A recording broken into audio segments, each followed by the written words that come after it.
Greetings and welcome and a big virtual hug to all of you at home. I hope you've worked it out because a virtual hug is about the only way I can have contact with all of you. I hope you've also worked out other things in your lockdown life. I mean, you have your work at one side, you have entertainment, you have education and other things that people are actually doing. I hope it's all been worked out and you know how you're translating your day into something that you enjoy. If you don't, then this show is there to help you. We've got a great amount of things to cover. Let's get started with today's show. On the show this week, we take a look at Aarogya Setu, our own contact tracing app. How does it work and how safe is it really? We'll tell you. And we take a look at a swanky convertible from Lenovo that might be an ideal laptop to have while you work from home. And as the world works from home, we round up work from home trends and even trending searches. All happening on the show today. You know, it is lockdown time, but I think the only single space, only single category that is still making news other than COVID-19 is the tech space. Lots of things still happening in the world of technology, and that's proved by our headlines for this week.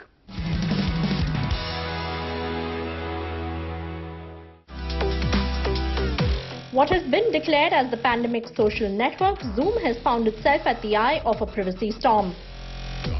The video conferencing app shot up in popularity over the last 1 month, but soon found itself embroiled in privacy woes. There are reports that Zoom users' data is being sold on the dark web, and there have been millions of instances of Zoom bombing, where people enter meetings without the host getting to know and post malicious texts and videos. Several companies including Google, SpaceX and Standard Chartered have banned Zoom. The latest on this now is that the Ministry of Home Affairs has warned against the use of this social media app, saying it's highly vulnerable to cyber attacks and leak of sensitive data.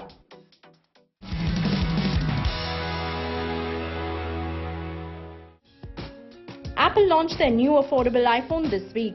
This is the SE and it comes with a small 4.7-inch screen, runs on the A13 Bionic chipset that powers some of Apple's flagships, and there is a single 12-megapixel camera on the back.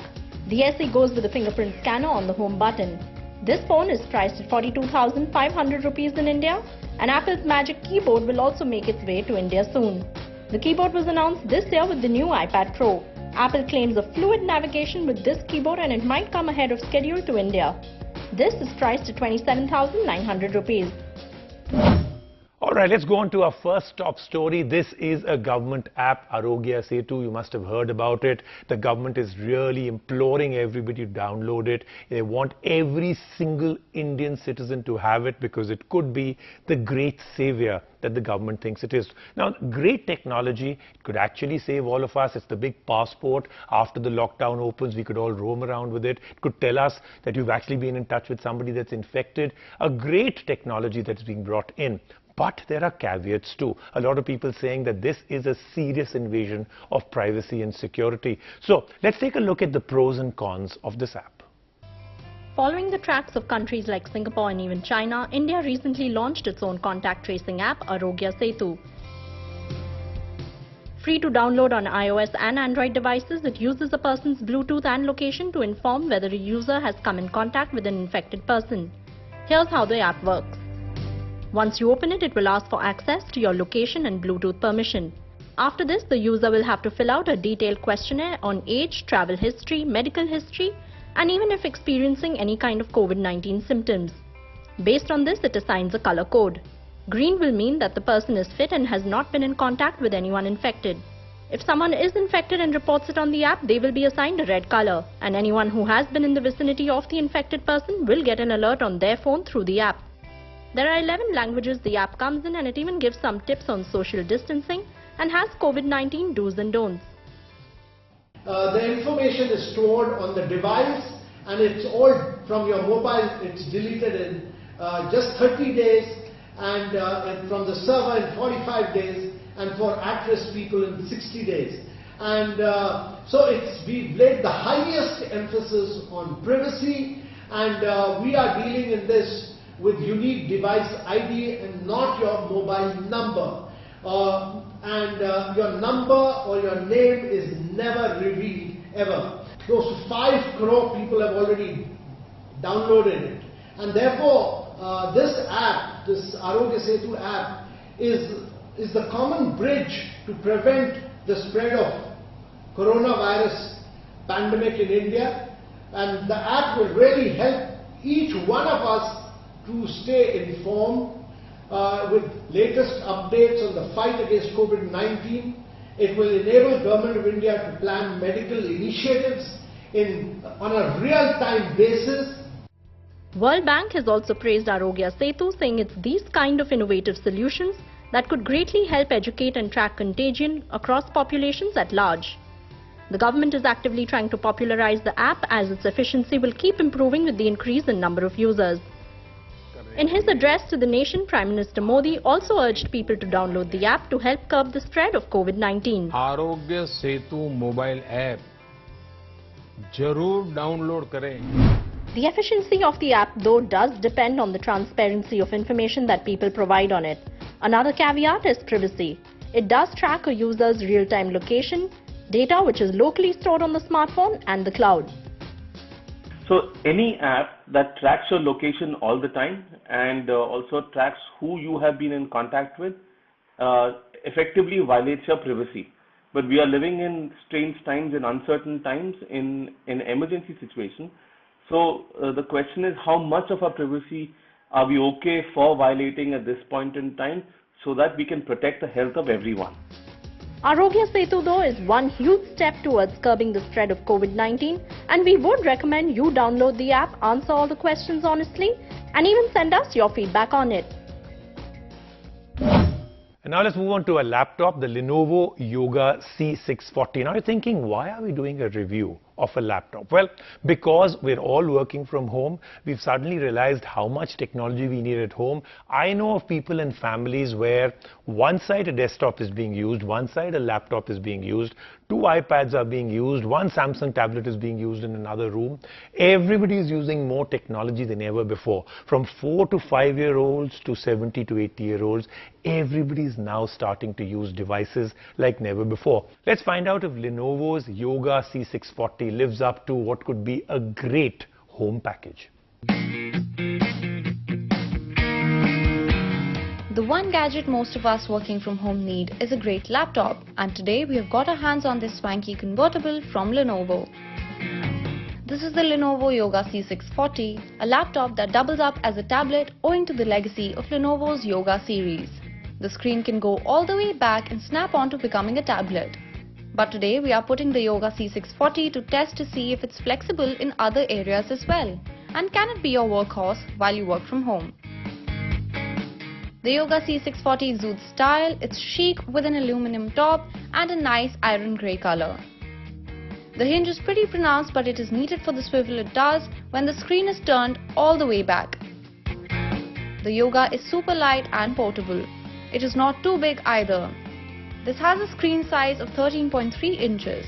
We found this to be just right even for working with multiple windows or watching videos or simply just to carry around. It is a good size of laptop to have. The tablet mode gives ample screen real estate. The screen has a 10-point multi-touch and we liked working on it in this mode. The best part of the tablet mode is actually the use of Lenovo Active Pen. This comes with 4096 levels of pressure sensitivity and is easy to draw and scribble notes. The Yoga C640 is a good tablet but a much better laptop. The screen is full HD plus anti-glare and can go up to 300 nits of brightness, which is pretty adequate. Watching videos on this is good, the color was punchy and it's a decent display. There are 2 upward firing speakers, but these did only okay with the sound and there's not much to write home about here. Coming to the performance, it's equipped with the latest 10th generation i5 Intel Core processor. It has 8 GB RAM on board, but the Yoga C640 doesn't shoot sparks on the performance front. It does get the basics right and will do well with everyday computing tasks, but is not meant for very heavy applications or games. One area it excels in is with its battery life. Lenovo claims 22 hours with this and it manages to clock in just around that on a single charge. This is pretty impressive. Even working on it with many different applications, watching videos lasted us an entire day of use. The laptop doesn't heat up, which is a big plus as well. There is 512 GB of storage on this laptop, and for security there's a fingerprint scanner and even a manual shutter on the camera. The camera holds up well for video calls. It's a 720p front camera. The keyboard is neat to type on and use. It is backlit and the keys have good feedback. The Lenovo Yoga C640 runs on familiar Windows 10 Home. In terms of connectivity, the laptop does well with multiple USB ports and the Type-C port as well. And now for the big price question, how much will you have to shell out for a laptop like this? Well, it's priced well compared to its competition at 71,818 rupees. The Lenovo Yoga C640 will do well for basic computing needs. It's portable and its neat design definitely stands out. If you are looking at a 2-in-1, then this is your best bet with brilliant battery life and an attractive price tag. There's no going wrong with this Yoga. Now we're going to do a story on Amazon Echo Auto, and you're going to think, listen, no one's driving, nobody's getting into cars, we're in lockdown mode, why would we do it? Look, we should always look into the future. We should always look at what we're going to do when we come out of the lockdown, things to look forward to. It's really depressing to just kind of think that we are locked down. This lockdown is not forever. Take it from me, I can literally give it to you in writing. We will come out of it, and when you come out of it, this could be something very interesting to try out. If there are Alexa-enabled bed, toothbrushes, why should cars be left behind? Well, meet Amazon Echo Auto, where Alexa finally becomes your co-pilot. And the thought of this really excites us. Imagine a voice assistant guiding you through turns, bringing up music, or placing calls exactly like a friend sitting in the car would. We installed the Echo Auto in our car to tell you if Alexa can be your best friend while you drive. The device itself is pretty slim and can be placed like this. There is a mic off and on button for privacy right on the top. The Echo Auto can fit into a 12-volt charging socket or even the USB outlet of the car. For audio, you will have to pair it with Bluetooth or connect it through the 3.5mm audio jack in the car. And finally, you will need an Amazon account and the Alexa app itself to power this up. But once this is done, you can zoom away and shoot commands while you drive. Standard commands remain the same, like setting reminders, adding events to your calendar, or even asking Alexa what the weather is like. Alexa, what is the weather in Delhi today? Currently, in Delhi it's 12 degrees Celsius with fog. The big advantage of having this in the car is, of course, the fact that you can now ask for directions, coffee shops, or simply petrol pumps on the way, and even stream some of your favorite songs. Music syncs with Ghana, Apple Music, JioSaavn, and some others. Spotify is not on this list just yet. Alexa, how far is NDTV from here? I found a NDTV. It is 7.7 kilometers away in New Delhi. Even news or audiobooks can be played out while you drive. And since it syncs to your contacts, calls can also be made. Amazon's ever-growing ecosystem also means that you can announce a message to your family at home if you have another Alexa device there. Alexa, announce at home that I'm reaching in 20 minutes. The connectivity is pretty seamless with not much lag. Amazon also says specific skills can be enabled through the app for you to drive, which will add more features. Amazon's co-pilot does make things much easier while driving. All tasks you can think of are possible to action, hands-free, but it just about meets expectations. We wish the reliable and good old Google Maps was synced with this for even more accurate traffic updates. One can wish. But Alexa does an okay job on this front, and our big thumbs up is actually for its price that doesn't seem to burn a big hole in our pockets.